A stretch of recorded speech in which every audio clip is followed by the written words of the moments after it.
Hello, YouTube. Lately, I've been seeing a resurgence in popularity of the 20-inch AR-15 platform, um, and I just figured I would have a video of mine, just a kind of a show and tell, and also just to give people more ideas of where to take their M16 style clones or inspired by builds. A lot of people tend to go one of two ways with their 20-inch AR-15s, and there's nothing wrong with going either way, but they seem to hit walls as far as being able to stretch their build to be a commonly useful rifle. And I just figured right here is an idea of a third way to go forward. A lot of people tend to go one way, which is just pure clones. So you see a lot of M16A4s, a lot of M16A2s, A1s, M16E1s, the whole 9 yards. And those are cool. I had a M16A2. That's what that one right there started life off as. And it was awesome. Very cool rifle. But eventually I just got bored with it. Same thing with that one. That started off a new old stock FN upper, and I had the PNS CAC rail on it, and it was a fun upper for a while, but I just kind of got bored with it, and I hated the CAC rail after a while. Got way too hot as soon as you start putting significant amount of rounds through it, and it just wasn't that fun. It was front heavy. It was just not fun. So I'm gonna go over just the builds themselves for a second, and then yeah, take it if you want. If not, no big deal. I'm gonna be rocking these things as my main rifles going forward because I love the 20-inch ARs. They are by far my favorite version of the AR-15. They're just super smooth shooting, super accurate, just reliable, great rifles. This was my original 20-inch. I got it back in late 2020, early 2021, so it's been a while. I've put roughly 5,000 to 6,000 rounds through it. It's kind of hard to tell at this point. I've had multiple different optics. Eventually, I just got a TA-31F, and with the RMR, it is an amazing setup with this rifle. It's very light.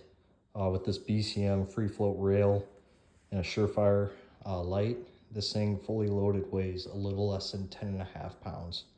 Very, very doable. Very, very solid. Just easy to use rifle.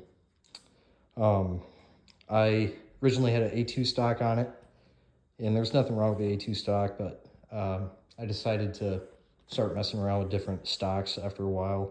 I had the Veltor A5 system on here for a long time, and that worked well, but I just kind of prefer the classic M16 stock. So I bought one of these H&R Repro stocks on a whim, and so far it seems to be working really well. It has foam filling, seems very sturdy. It's just a great, solid setup. I've always had ambidextrous controls on it. At least the safety, the mag release, and the charging handle. I am left-handed, so I kind of need stuff like that. I've had a Geissele trigger in it. I also had an ALG ACT trigger in it at one point. They're both phenomenal triggers. The Geissele's pretty sweet setup with this rifle. You can really start hammering rounds downrange with this, because as far as recoil goes, neither of these have any real recoil. You just stay put and you can just hammer away, which is a lot of fun.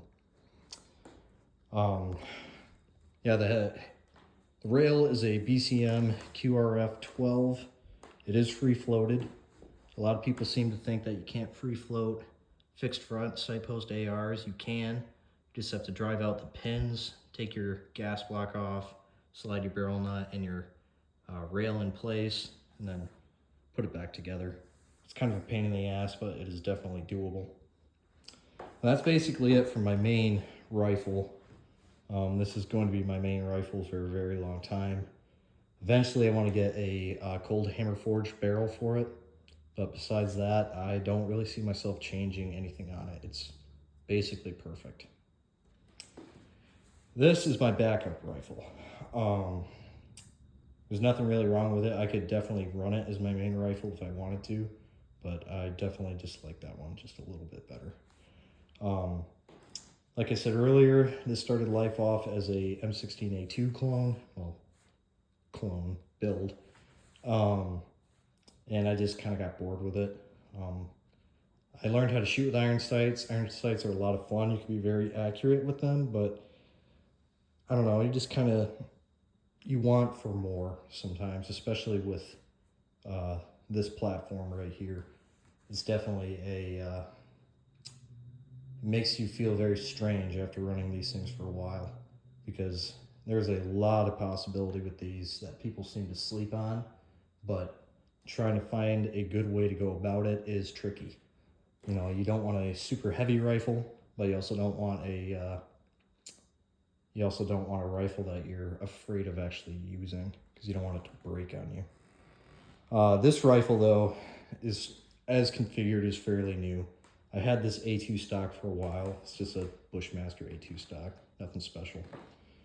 It has an ALG trigger in it. Again, ambidextrous controls. This one has a BCM charging handle instead of a Raptor. This is a Midwest Industries G4M rail. It works well enough. I mean, there's nothing really wrong with it. It's a little skinny. I don't mind that until you like actually start dumping rounds through it, then it gets a little hot. These rail covers help a little bit, but these BCM rail covers are definitely meant for BCM handguard, because these like to pop off. That's not fun.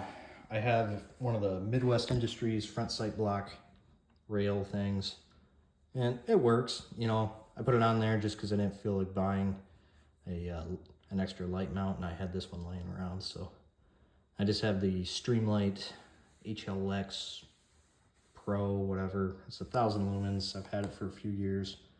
Works pretty good. The pressure pad is kind of a piece of crap, but the light itself is a fairly good unit. The ACOG on this one, I recently got in a trade. That's why it's not painted with the rifle or have any other sort of paint on it. It is a TA01B, so it's actually calibrated for a 308 with a 21 or 22 inch barrel. I did not know that when I traded my EOTech magnifier for it, but I called Trijicon, and yeah, it's gonna be off till, well, it'll be off past like 300 yards, but I mean, I'm sure I could play around with the reticle and zero distance and get something pretty close. I do, as you can tell, I do prefer ACOGs a lot. They are very, very lightweight but durable optics. I mean, if you don't know what an ACOG is, do some research. They are some of the best optics ever made. This one has the Chevron reticle, which is calibrated for a 20-inch barrel, shooting 62 grain ammo. And this one is the Crosshair reticle. I like the Crosshair in theory. I like it a lot more than the Chevron in theory. But so far, I kind of prefer my Chevron a little bit more than the Crosshair. The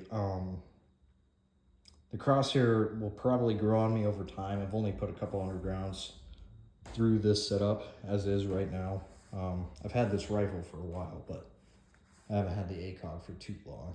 So I'm sure it'll grow on me over time. If not, I did contact Trijicon, and they did say if I wanted to, I could send the ACOG in, and they can actually swap out the prism inside the optic and put the same reticle that is in that one in that one. And I think they'll charge like 300 bucks or so, which is not that bad of a deal for what you're getting. Yeah, there's minor differences between both these builds. Obviously, everything's a little different. I mean, they both have Aero Precision lower receivers, both have Magpul grips. They both have flashlights in similar positions, rail covers. But triggers are different, stocks are different, grips are different, optics are different, backup irons are different, both Magpul, but different. The barrel on that one in the upper receiver is a FN, a new old stock. And then the bolt is a Daniel Defense.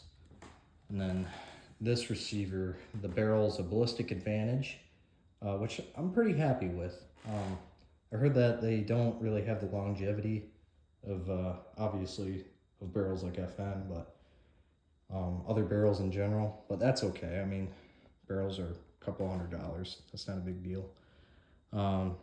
The upper, I want to say it's an Aero Precision. I just bought it from my local gun shop, and he honestly was kind of in a hurry, and he forgot what manufacturer it was, and it seemed in good shape and seemed good quality, so I decided to pick it up. I do have a Magpul dust cover on it, which works fairly well. The bolt is an Aero Precision bolt that I've had for a long time. I've heard horrible things about the Aero BCGs, but this one has served me great. It's lived its entire life in 20-inch barreled guns, so it's definitely not getting beat up like it would be if it was on carbine length gas systems. Yeah, charging handles are kind of a big deal for me because I'm a lefty. I do really like the Radian. That is, the Radian Raptor is probably my favorite charging handle of all time. It's just very comfortable. You can't miss it. You can just wrap it with your knuckle and just rack it back. It's perfect. This one has a BCM, which you can do the same thing with, but it's kind of harder to get at with the forward assist right here with just my finger like this. So it's not as ideal, but it's definitely usable. But yeah, no, I just I wanted to show off my 20-inch guns and just kind of give my thoughts of at least one way that you can build up a 20-inch upper or 20-inch rifle and be a little bit unique and just kind of test out the platform, because I definitely believe that the M16 has a lot more to give than people tend to give it. I mean, when you shoot 62 grain, which I pretty much only shoot 62 grain and 55 grain, these rifles are just animals. They are so much fun. You can really ring some steel with authority. You can just shatter rocks. I have a friend who owns a fair amount of property, and on his property, him and his father-in-law have a little sand pit on it.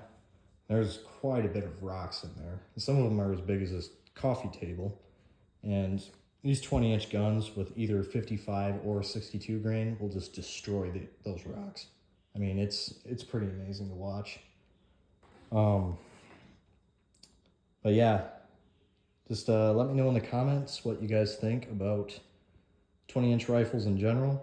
Let me know what you think about my ramblings in my video. And just, if you have a 20-inch rifle, let me know. I would love to hear what you guys are playing with. Maybe I can learn from you. Alrighty, have a good one.